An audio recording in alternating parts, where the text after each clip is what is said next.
A couple months back, I came across the no damage run by SmallAnt in Pokemon Platinum. He went hard mode on his run.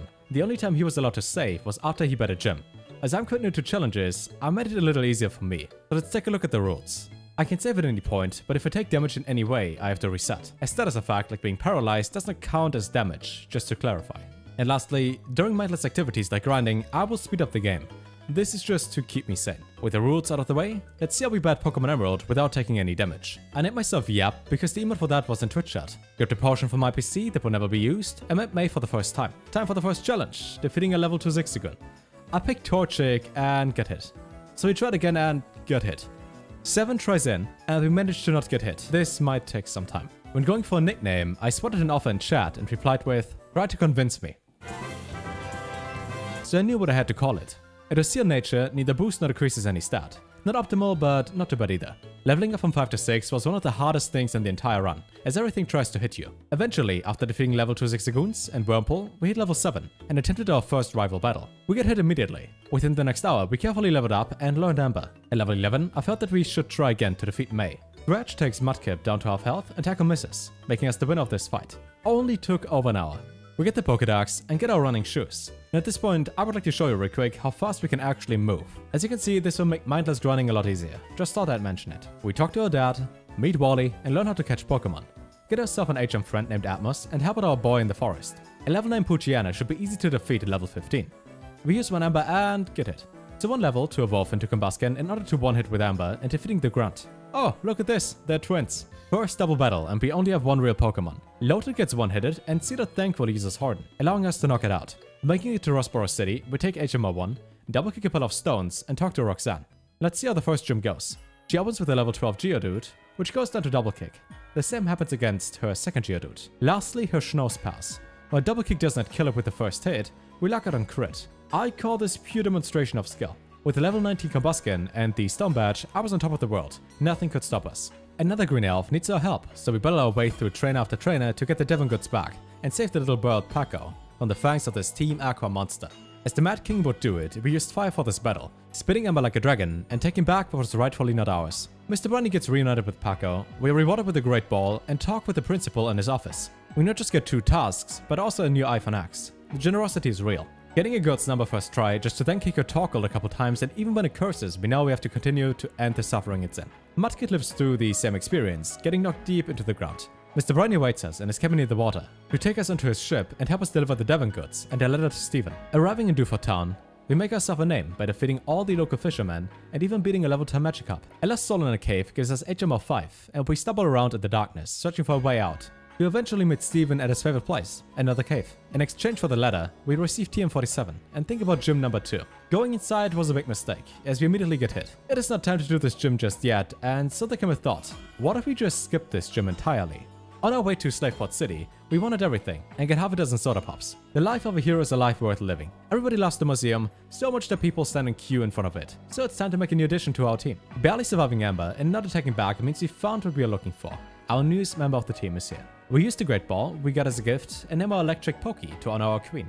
Being of serious nature has no upside or downside, but here comes the first downside. We might be able to deliver a package and now enter the museum, but they are bulky men that prepare for trouble and make it double. So here's the first dilemma we found ourselves in. The first grunt opens the fight with a Carvanha, which has the ability called Rough Skin. This means that whenever it gets hit by a physical move, we take damage, or in other words, how in the world do I defeat that fish? Ember does not knock it out, and double kick can't be used, so there's only one thing we can do. We go back to the starting zone and level up Pokey to level 20 when it learns Spark. 7 levels, and this is already hard as we cannot even one-hit a level 3 Wurmple. I teach it the move Thief, and we beat level 2 Zigzagoons as well as Wurmples over and over, until we eventually think about a better strategy, and move on to the forest instead. In here we find Silcoon and Cascoon, which grant double the EXP and have no attacking move, only Harden. Finally, at level 20, we learn Spark, the move we have been waiting for this whole time. We cannot defeat the Carvanha, move on with the story, without taking damage. Feeling confident, I open the battle and drop Spark, just to see that this indeed is a one-hit. Super effective, real easy, and never mind. Turns out that the whole physical and special move stuff was different in Gen 3, so we go with plan B instead. Level up until Amber one-hits a water type. Or to see that all this time Carvanha knows the move Focus Energy and passes their turn anyways.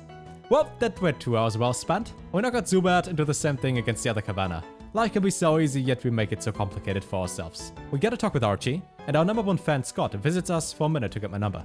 The professor wonders where in the world May might be, and we solve this riddle for him. She opens the battle with a Lombre that does not die to pack, but uses Howl instead of attacking us, so we can knock it out. Using double kick against Marshtomb turned out to be not the best thing, but a divine entity made it use bite instead of a different move, allowing us to double kick it again and go for that crit. You should start counting how often a crit saves us in this run. It's quite often. Slugma stands no chance. It reminded me of that Ligma joke for some reason. With May out of the way, we arrive in Mobile City and teach some manners to Wally, who thinks his Royals has any chance against us. One Amber and talk to Scott later, and we battle our way along Route 117. Making a clear path and getting away from Rydell leads us up to our most effective way of training yet. The Pokemon Daycare gives our Pokemon 1 XP for every step we move, and with a bike, a clear path, and the ability to speed up the game by times 16, grinding will be a fun little thing to do from now on. After watching a meme compilation with chat, it was time to take our Pokemon out of the daycare and let them evolve. Our Combusken becomes a Blaziken and learns Blaze Kick, the move we needed for the next gym. Against electric, steel, and fighting types, a Blaziken is the embodiment of their biggest nightmare. Water's like a little kid to play against when being this powerful. Voltorb, Electrike, and Magneton go down to Amber, but his Manectric seems to be more powerful. A Thunder Wave paralyzes us, while the Citrus Berry they hold on restores them pretty much back to 4. We're using Howl to taunt us. Water forgot one important thing. Being paralyzed has no effect when you trust in RNG, and so Blaze Kick finishes off this gym, getting us the Dynamo badge. At this point I also realized his name is Watson and not Water. You know what feels good? Defeating an entire family in one go, to get a Magical Brace which we give to Muka so we can grow strong together. We get Rock Smash from the Rock Smash guy, smash a rock and receive HMO4. Talking to the principal again after doing his tasks, and we get awarded the EXP share. Back in those days, we had to work for this thing, and now new generations you just get it handed for free. I pick up some Blind Kid's glasses, but he still wants to complain. Then we level up our Queen to evolve into a superior form. No matter the weather, we are out here going through every tile of dirt to arrive in Falabor City, and later in the Meteor Falls, skipping pretty much every trainer on the way there. After we heard about Team Magma 2 dozen times, we visit them at Mount Chimney. All those battles were just me using one attack, as those low-level scrubs stand no chance. We find their leader standing by the ice cream machine, and Blaze Kick my Diana into another dimension. Camerupt on the other hand felt cute today, and lives through a double kick, just to use Focus Energy next. A Super Potion makes the bar go green again, and being blessed allowed this crit to land and knock it out. The only thing remaining for Max is a Zubat, or should I say a Too Bad. Well, too bad that this battle against him is over and we take his ice cream. Next gym, next puzzle to solve. Jumping around until we encounter the hottest trainer in a long time, Flannery. While Enuma went down easily, her Kimrat was a bit more annoying to deal with. Double Kick almost knocks it out. It uses Sunny Day as a response and hits back to full. So we knock it down again, and it hits back to full. But third time's a charm. And this beefy boy is out of their way to make room for a turtle. This fire-bending abomination decides to be tanky and hit us with a slam. So we went to our favorite place. It only took the snap of a finger and a really long blink to end up here. Level 46 and a mindset of a winner. Time for attempt number 2. This time Kimura plays no games with us. Torko though hits us over and over until at one point it goes for Sunny Day instead of Body Slam and allows us to defeat Flannery. Legends will be written about this battle. Now the way I remembered the story is that I needed to go back to Petalburg City and defeat my dad. So I did exactly that, but for some reason I could not enter the actual gym. Thinking for minutes and asking chat, we came to one conclusion. I must have skipped something and then it hit me. Remember how I skipped the second gym because I thought it's optional? Well, turns out you need that gym badge in order to go against the 5th gym leader. Making my way back to Dufort and getting the badge real quick just to enter gym number 5. A normal type gym that should be fairly easy due to double kick. Or so I thought. See, any battle in here was pretty easy. Just kick them twice and move on. Until I encountered Vigoroth. For some magical reason, it did outspeed me and I could not figure out why. Why would a level 27 monkey be faster than us at 46? Looking at the base stats, this again was a riddle we needed to solve. We looked at Muka and spotted the problem. My biggest enemy turned out to be myself, as the Metro Brace I victoriously received earlier comes with a downside. The Pokemon it is equipped to has a decreased speed stat. Vigoroth now was no problem. Lanoon as well, and Slacking, don't even get me started. We Blaze Kick it and dodge that counter attack. I might be able to eat a berry, but I won't be able to live through another attack. Our dad said it best. I lost to Yap, and we are moving on to Marvel after receiving HMO3 Surf from Wally's uncle. Moving 9 huts on one beach to another, and we meet Steven to talk for a second, teaching us how to safely keep a 6 feet distance between us and any trainer. Arriving at the Weather Institute, I get the feeling that something is not right. It turns out that the Team Aqua just went into the building and is now holding the researchers hostage. After showing Chad my Meow the duck shirt, I went to the next battle, fully aware that it could be my last. A level 28 Cavanna barely goes down to Ember so we don't get hit by the rough skin ability. Madeda burns down with a Blaze Kick and Shelly can search for the door because she is about to leave. Soon after getting a cast form that will never be used, we cross a bridge, which can sometimes lead up to something much worse than you can imagine. Here's the problem. The moment you step onto those stairs, May feels like going into a fight and she opens up with a Lombre. Lombre knows Fake Out, which is a priority move, meaning that unless we have a priority move as well, it will always hit first. To increase our priority factor, we go to school, and Senpai here gives us a Quick Claw, which might help us out. It didn't. Next idea was to use a priority move ourselves, like Quick Attack, but that barely dealt a third of Lombre's HP and damage. So we go with Plan C, watching meme compilations until we level up enough to one-hit that Lombre with a Quick Attack. After 2 dozen tries at level 46, we managed to crit and one-hit that Lombre. With that gun, how exactly do we defeat Marshtomp now? Using Bite has a 30% chance to flinch, and well, that didn't happen. But Mudsword luckily for us deals no damage, so a second bite knocks it out. Slugma being the only Pokemon left, and I don't want to take any risk of getting hit. Knowing that God sides with us in clutch situations, we could use Thunder, but go with Shockwave instead, as I do not trust in that to hit. We take HMO2 and move to Fortree City. Before we enter the town, we need to catch a flying type though, and Tropius is the perfect candidate for this. One Ultra Ball does the job, and we are now able to fly around the map. My demons come to life and put an invisible wall in front of me, but thanks to Steven we learned that it's just a chameleon, and move on to gym number 6. I managed to solve this riddle without any help, and navigate through the gym mainly using Shockwave and Thunder to one-hit those burps. As an advanced primate I even can solve this riddle, just watch.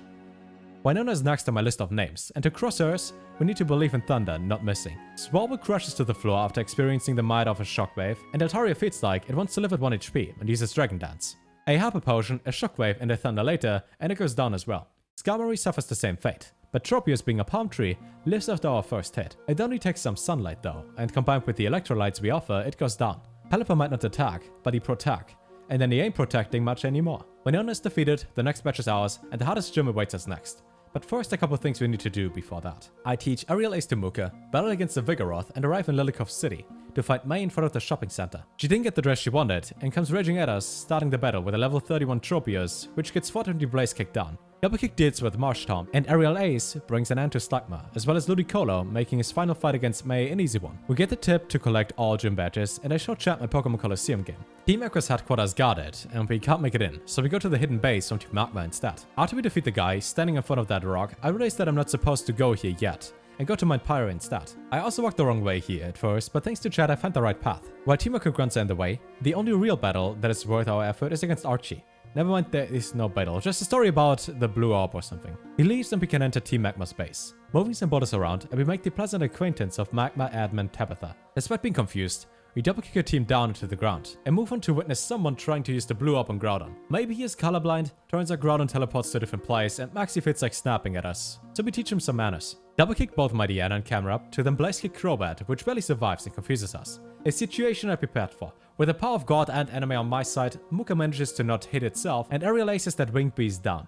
Kinda because it did restore health twice, but eventually we do see it falling. Probably should have just used Blaze Kick here. Maxi's out of the way and we watch how Team Aqua causes trouble by stealing a submarine. Just yoinked that whole thing out of Slateport City. Back to business, let's get ourselves a Master Ball from the Team Aqua hideout. Maybe I will sell it, don't know yet. First we have to beat the guy guarding the submarine, just so it then disappears, so leaving me wondering why we had to battle in the first place. It is a long watery route to Moss Deep City, but from one frame to another, we appear on the island, just to being greeted by our good friend Scott. Steven is also here, but our focus is on the next gym. Gym number 7, the by far hardest gym in the entire game. Every battle in this gym is against psychic types, while also being exclusively double battles. Most fights are straightforward until you make it to the gym leaders, Tate and Lisa. Despite being 15 levels higher, we cannot seem to get a W here. Sato always loses to a Shockwave, but Clado survives a Blaze Kick. A dozen attempts later, and we find ourselves in our favorite place yet again. According to my calculation, Muka needs to be level 67 to one-hit Claydol. As it turns out, my calculations were indeed correct, and Blaze Kick manages to one-hit Claydol, as well as a Shockwave to bring down Sato. Next are Lunatone and Solrock. Sky Uppercut smashes that Moonstone into pieces while Thunder immediately misses. Solrock goes with Sunny Day though, and saves us here. Another attempt with Thunder, and it breaks Solrock down, granting us the 7th badge and a win over the hardest fight so far. Back to the Space Center to defeat from Team Magma together with Steven. I cannot stress this point enough, but whenever you team up with anyone, they prove themselves as more than useless, so let's take a look at how this went. While I do my part of the group project and one at Mightyena, Matang feels like putting up a light screen. Luckily for us, Camerupt goes with Amnesia over a damage-dealing move, and we knock it out with Sky Uppercut. Matang now wants to put up Reflect, and we again don't take damage due to Camerupt going for Focused Energy. A Blaze Kick deals with Crobat, and Matang finally deals some damage with Psychic. Camerupt for the 3rd time doesn't deal damage and goes with Amnesia, so we hit it with Slash and get greeted by Golbat, as well as a Mightyena. Both go down, and we are done with double battles. No team up anymore, this is done. Team Magma questions their motives and existence, but we pick up HMO8 from Steven. We teach it to a Tentacool and dive down to locate the submarine. In that cave, we pick up Earthquake, which I forgot to ever teach to any of my Pokemon, and encounter Kyogre. Archie now wants to fight, and we for sure accept this battle.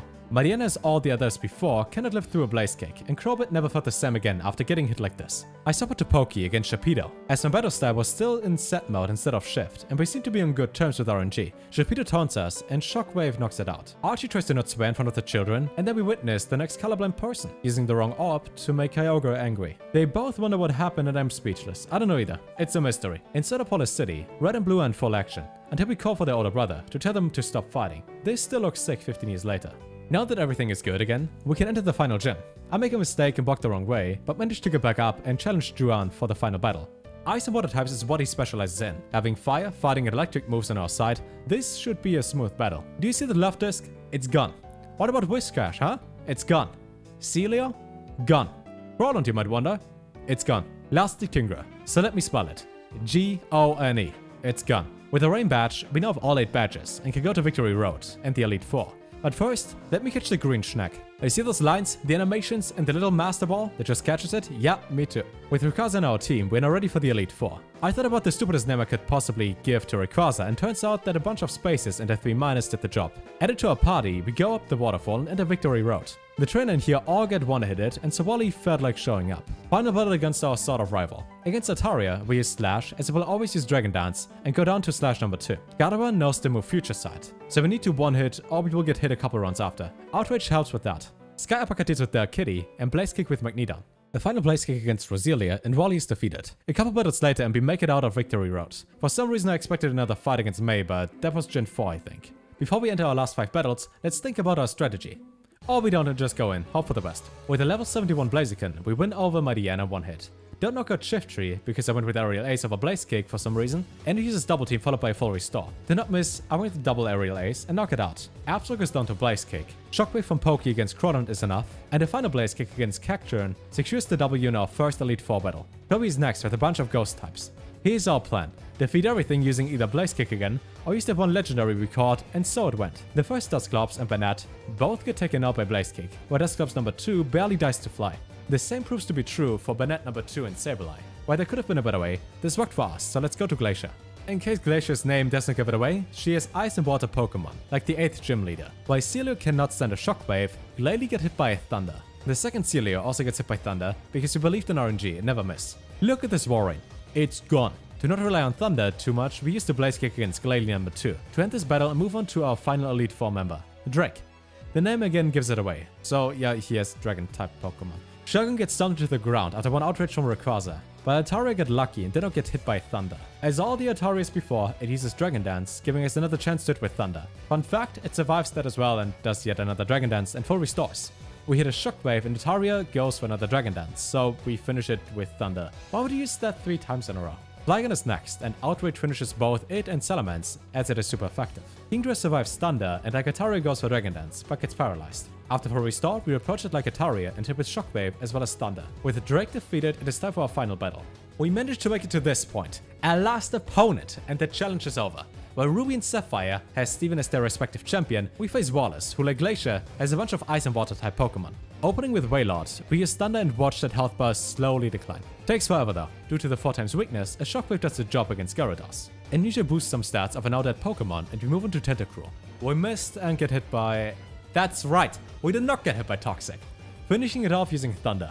Ludicolo is next, and turns out it's part Grass type, so it does not go down to a Thunder. Double Team is not a damaging move though, so we hit with that Shockwave and see it going down. Only one Pokemon remaining, and it is as tanky as it gets. Milotic does not die to a Thunder unless you quit, which is fairly unlikely. After thinking for a while, we came up with a strategy. We hope for a flinch from Bite, which is a 30% chance, and then a Thunder hit, which should work. Either this or we hope for Paralyze. And well, this is exactly what happened. Milotic flinched and Thunder brought it down, making us the champion and ending this challenge. Not taking a single point of damage throughout this run was a lot more stressing than expected, but being able to save at any point made it a lot easier. So thank you very much for watching. We stream up on twitch.tv/Solemn, and we'll do a bunch of different challenges maybe at some point. My name is Solemn, and take care.